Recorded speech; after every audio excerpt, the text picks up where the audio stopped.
Hi guys, నేను already మీకు last వీడియోలో చెప్పాను కదా, మా అన్నయ్య పెళ్లి కోసం అని చెప్పి సింహాచలం వెళ్తున్నామని చెప్పి. సో ఫైనలీ మేమైతే వచ్చేసామన్నమాట. ఇక్కడ పెళ్లి హడావిడి అంతా స్టార్ట్ అయిపోయింది. అక్కడ పెళ్లి మండపం రెడీగా ఉంది, పెళ్లి కూతురు వచ్చి కూర్చుంది. ఈలోపు మా అన్నయ్య కూడా వచ్చేసాడనమాట. మా అన్నయ్య వచ్చి అటు ఇటు నించున్నాడు, పంతులు ఏదో సర్దుకుంటున్నాడు అక్కడ. ఈలోపు మా పెద్దన్నయ్య కూర్చున్న వాళ్ళందరికీ టీలు అనేవి ఇప్పిస్తున్నాడు అనమాట.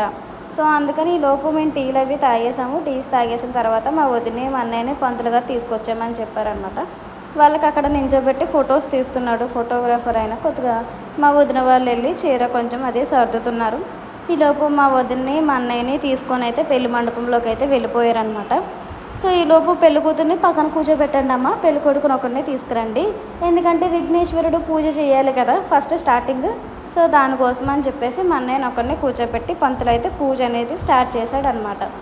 ఈలోపు మేము మా పక్క నుంచి మా అన్నయ్యకి అన్నయ్య సెటైర్లు వేస్తున్నాం అనమాట, ఇలాగా అలాగా అని చెప్పేసి. సో మా అన్నయ్య ఈలోపు అలా కూర్చొనే ఉన్నాడు. ఈలోపు మా అక్కలు మా అందరూ కూర్చొని మేమందరం అలా మాట్లాడుకుంటున్నాం అనమాట. పంతులేమో మా అన్నయ్యకి చెప్పించి మా అన్నయ్యతో జోక్స్ వేస్తున్నాడు. ఈలోపు అలా అయితే కూర్చోపోయింది. ఈలోపు మా పెద్దమ్మ మా పెదనాన్నని పిలిచేశాడు పంతులు. కూర్చోబెట్టి మీ తల్లిదండ్రుల దగ్గర ఆశీర్వాదం తీసుకో నాయనా అని చెప్పేసి